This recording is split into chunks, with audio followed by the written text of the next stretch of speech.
most gracious and most merciful. May the peace and blessings of Allah be upon the Prophet Muhammad and his purified progeny, and may the wrath of Allah the Exalted be upon their enemies. Dear brothers and sisters, Assalamu alaikum wa rahmatullahi wa barakatuh. Welcome to episode 5 of our discussion surrounding the rights of non-Muslims in a legitimate Islamic state and the tax or contribution of jizya, which is allocated towards non-Muslims, and they pay this, of course, to live in peace and harmony with the Muslims in the majority Muslim Islamic state. Now, in the last episode, we of course discussed how this tax cannot be compared to, protection money or this kind of thing that gangsters or mafia type people would have, because obviously their methods of violence and intimidation. And then we saw that Imam Ali alayhi salam, regarding the land tax, instructed his people or land tax collectors not to hit people and take away their necessary belongings. So do not whip them and do these types of things. So one can refer back to that episode, and we said, of course, this is the seerah of Ahlul Bayt alayhim as-salam, and it is important to understand their biographies when analysing such concepts. To say, well, okay, is jizya something to mock and completely humiliate non-Muslims, or is it something else? Now, we finished off talking about what the benefits that they receive. So they agree and they make the treaty with the Muslims that they will live peacefully and give their contribution. We said firstly they are free to carry out the religious ceremonies. Some people believe no, this is not allowed, but they are able to practice their religion and their rights. And this is opposite to what we saw with some Christians, with some terrorists in Daesh who abused the rights of the people of the book. And we said that they can have Muslim courts for justice and have their own judges. But we stopped at the point of societal corruption. Are there particular actions that one is not free to do openly due to their negative and harmful effects on the society as a whole? Now, we will discuss this inshallah ta'ala, and then we'll also discuss the issue of whether they can also spread their religion in an Islamic state. Why? Because we have now that someone says, okay, Muslims, Christians, atheists, whoever, they live in the West, and all of them have a universal common right in spreading their ideas. This is one universal right that they have. And I remember there was one person, individual, who does pretty good impressions of some of the Salafi propagandists, and he actually showed Zakir Naik, the Salafi Yazid lover, where he said in English, he said in Urdu something different. So in Urdu he basically answers a question and says that in an Islamic state, are the non-Muslims allowed to practice their religion or spread their religion? He said no, it's not allowed, and he gave his justification. And then with English, he did a bit of taqiyya, which is funny, because they constantly accuse the Shia of doing taqiyya, but when it comes to specific answers towards non-Muslims, they change the answer. So the individual who was showing the video showed the double standards of Zakir Naik, where what did he do? In Urdu he says no, the non-Muslims are not allowed to spread their religion, and within the English clip he's saying that go ask these Muslim countries why they do that. It's not my business, this is not an Islamic concept. So of course he's doing taqiyya towards the non-Muslims and concealing his real beliefs. In this case, what we say is that the Hakim al-Shar'i of that legitimate Islamic state, if he sees it fit that, for example, in dealing with others of other faiths, that they allow Muslims within their countries to spread their religion, then just like in their Islamic state, the legitimate Islamic state, they are able to also do so and spread their religion. However, it is worth pointing out that Islam, it tries to, of course, deter people away from deviant ideologies.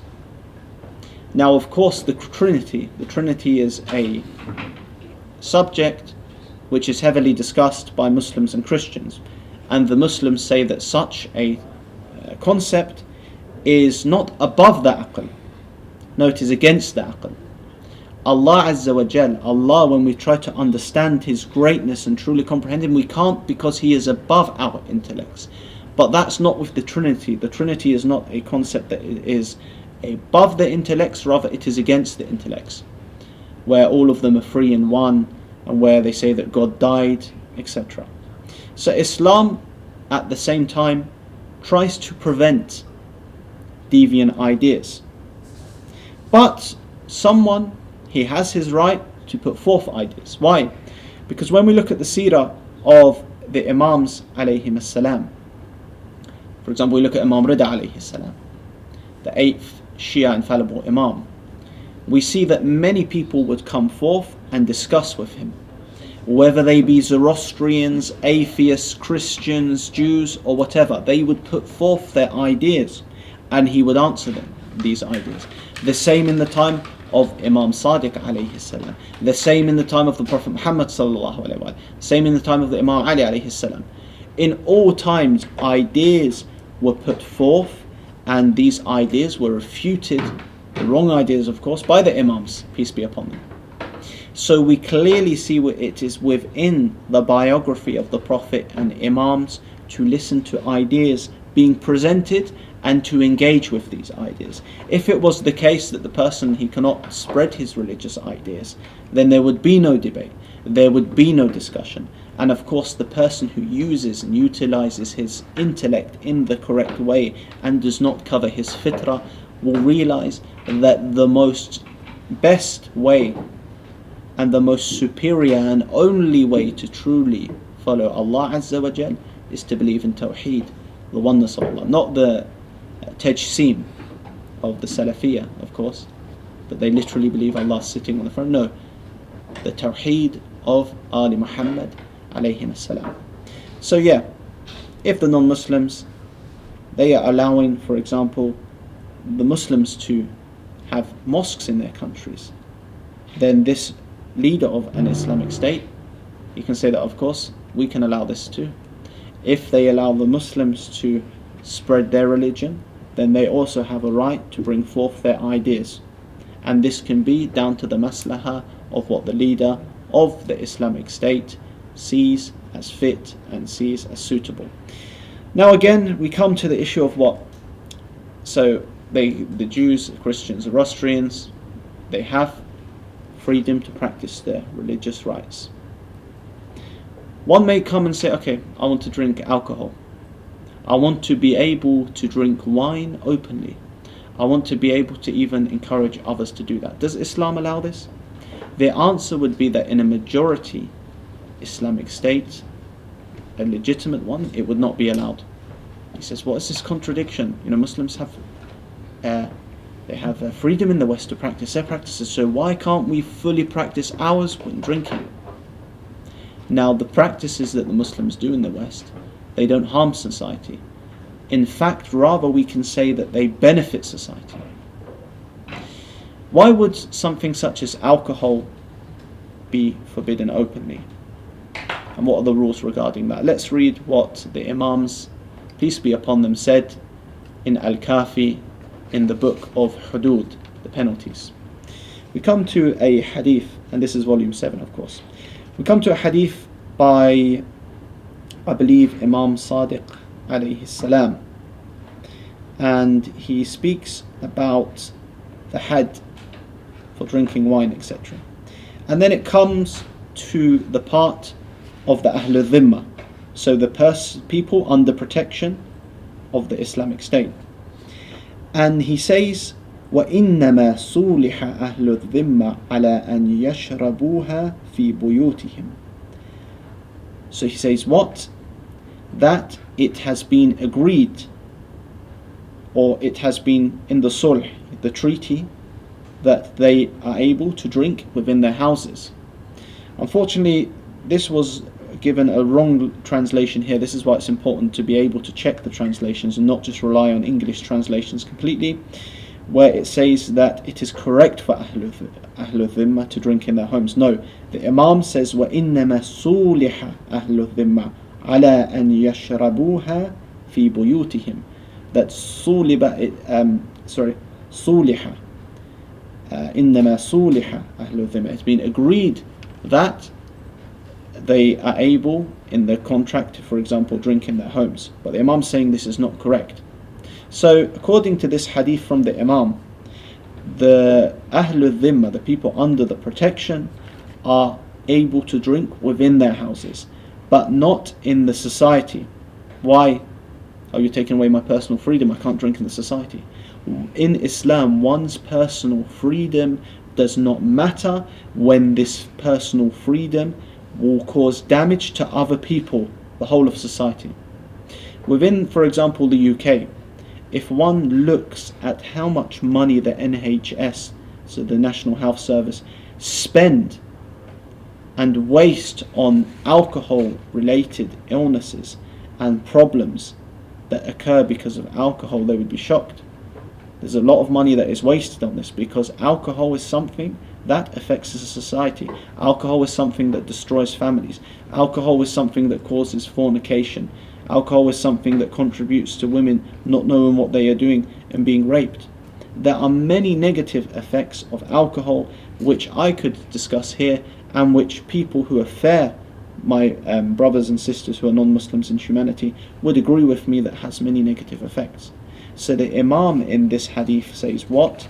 That it is agreed for them that they drink it in their houses. And if the Jews and Christians and the Zoroastrians in a legitimate Islamic state would drink in their houses, there's no problem for them to do that.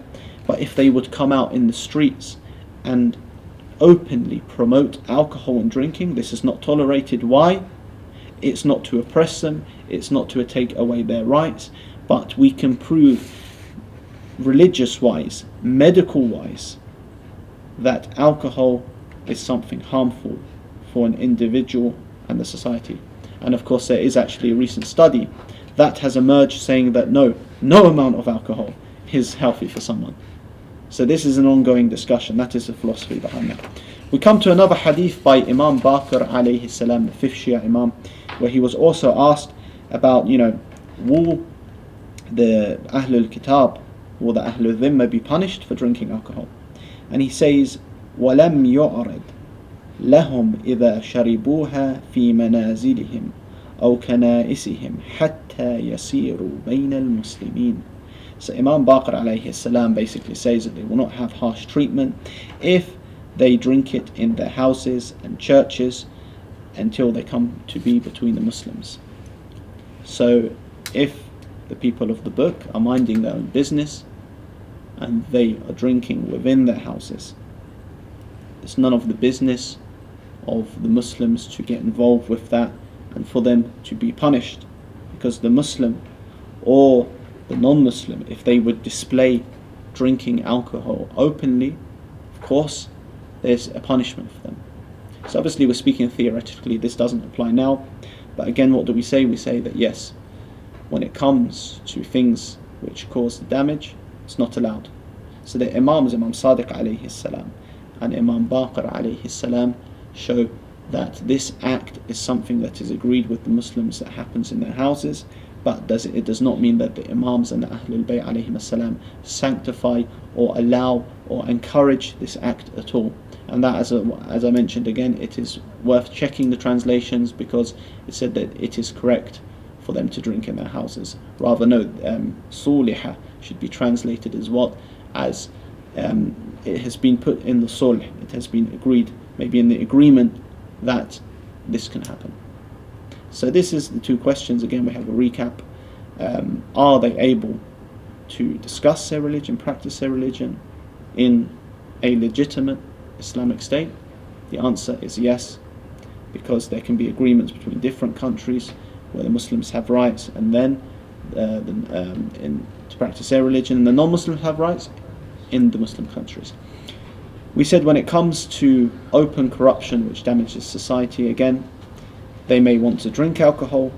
If they do that in a closed location, they are free to do so, but they cannot do this openly as the principles of Islam necessitate that the protection of society is more valued than the protection of an individual when he wants to do something that would damage that society. So what?